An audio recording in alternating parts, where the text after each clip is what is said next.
Hey guys, Toaster back. Got an ace tanker for you today. We're in the SU-122. We're on the map Studzianski, and we are bottom tier, or mid tier basically, on this map. And one thing that you'll notice that we do is, of course, we keep our distance.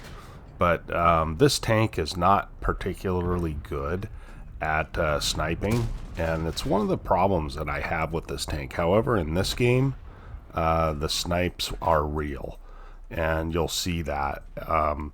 We are shooting HE right now because we've got these heavies and I have 175 pen, but we're going to switch back to standard rounds. And one of the things is, as we hit a shot, we completely missed, but we hit the shot. So what I think happened there is that we overmatched the roof, and so we're putting in some nice damage already in this game. And it's going to be a long game, so strap yourselves in. I'm loading HE again, trying to get shots here. And so we've got kind of nice positioning here. We have this Firefly, and we also have guys up front spotting for me. So I don't even really have to spot here. But as the E25 is chased off. So we have no hope of penning this Emil unless he moves forward. We just don't have the pen for him, and his turret is strong. He's in a great matchup. You notice we pushed the south very aggressively, and that's usually a bad idea because they'll have tank destroyers in the back. You only need a couple of guys in this area and you're kind of screwed, especially since this Emil and VK could be firing at these guys. You actually have shots on these guys that are sitting up against this building. So never go there. If you're going to go anywhere, where the E25 isn't terrible, but I don't think that bush works very good. So I like to go up between the G and H lines, and between 5 and 6, kind of that area, as we're able to get another shot in and kill that VK. So again, things are going fine, and we're up to 1200 damage. We've used all of our gold, or our HE rounds, pardon me, and it looks like our guys are getting pushed in the south, right? So because I'm in a TD, I have a lot of time to look at things. And you notice that E25 got spotted somewhere else. So my play, because I believe that we're going to lose the south. Yeah, we have an IS-6 and we have an E25, but an E25 is not a very good tank if it's spotted. And I guarantee he's spotted right now.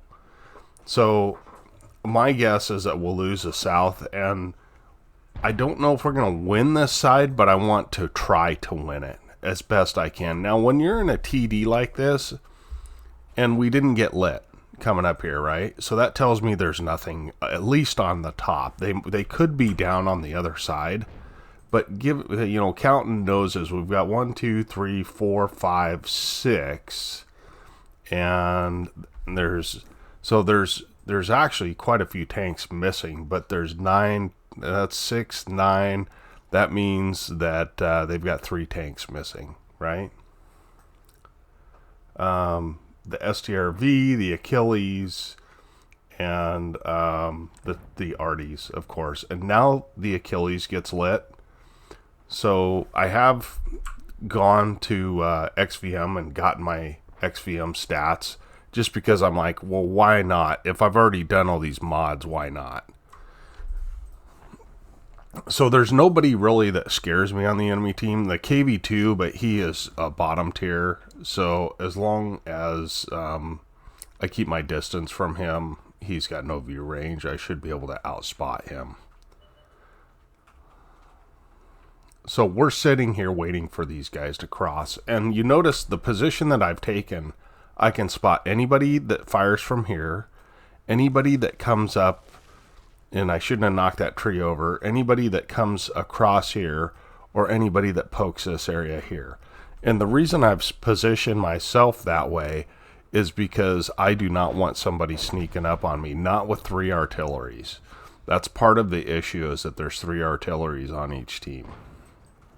it makes it really, really hard to push as we're losing the game right now. And there's not a whole lot I can do about it. You know, the M12 has sat in the same position forever, and now he's stuck there, right? If he moves now, he's dead. But if you're playing artillery, I mean, as we miss a shot, that was an important shot. But we do see the other KV2, and we're able to get a nice shot into the second one.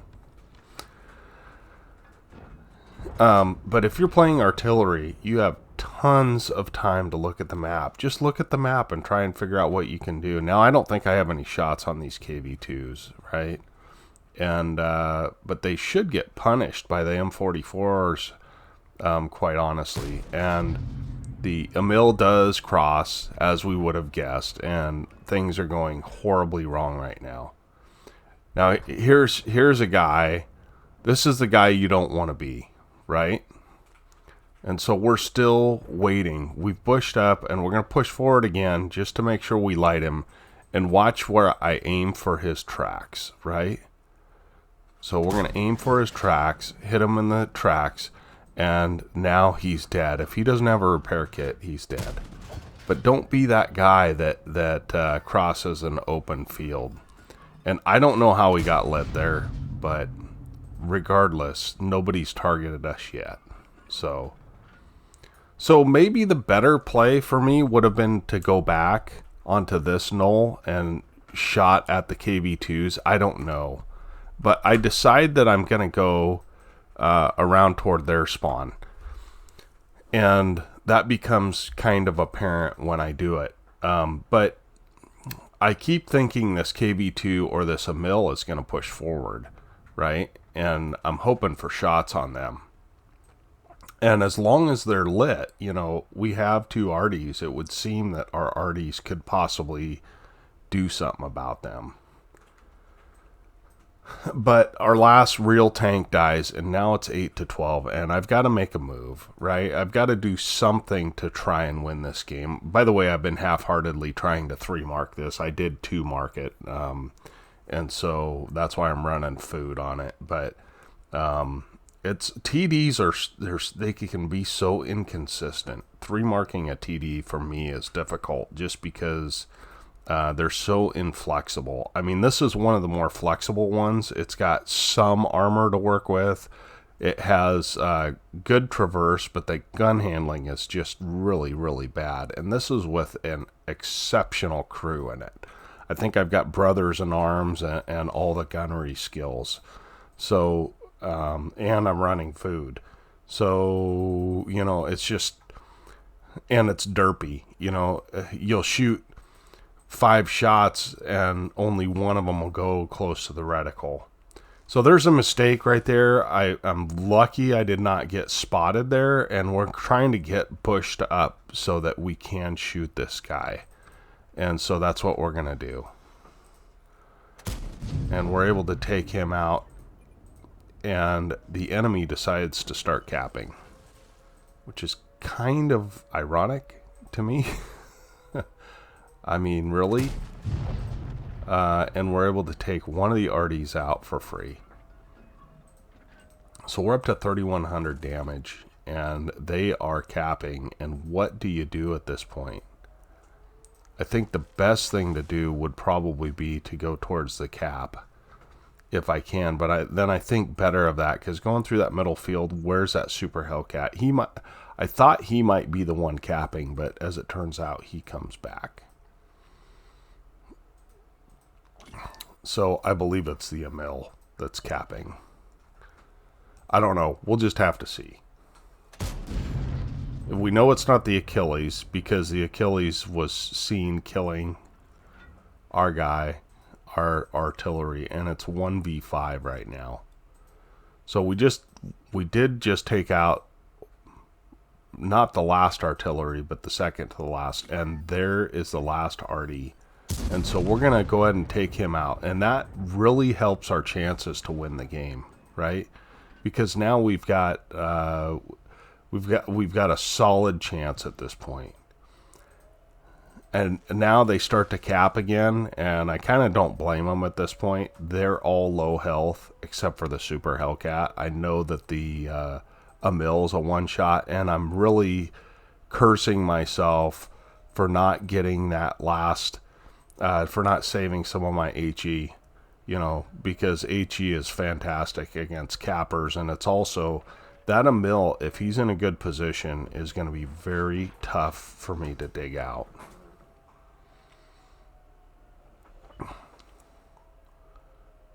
I think my monitor did something funky here, and I've got two monitors, and for some reason one of them tends to turn off a lot when I'm playing World of Tanks.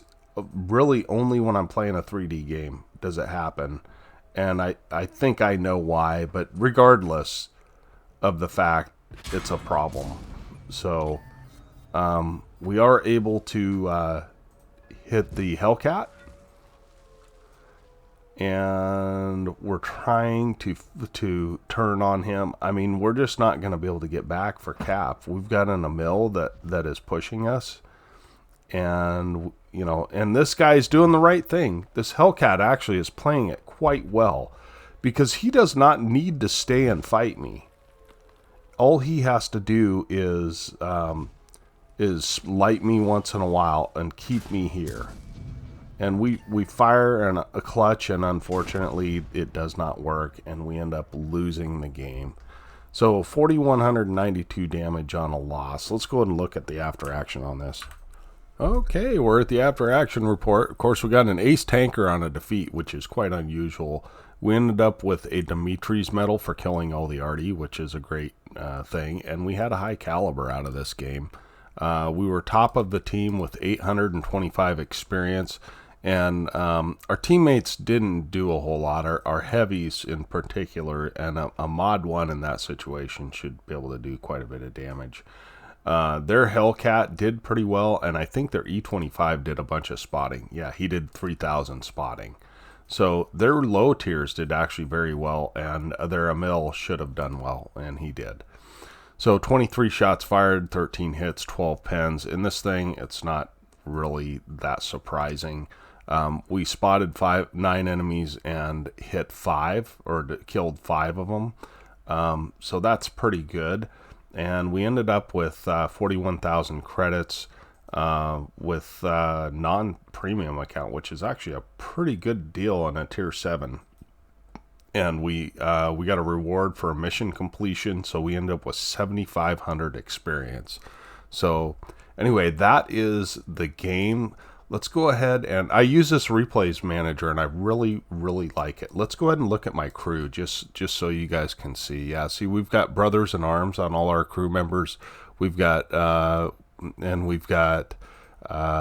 let's see, camouflage on a couple guys. And it's really important, because you play this fairly close up, to have repairs on this thing. This is my 263 crew, which I have not actually purchased yet. And then we've got some of the other gunnery skills. So appreciate you guys watching. I do have another T-34-3 game that I will probably put out midweek. Hope to see you guys on the battlefield. Tonester out.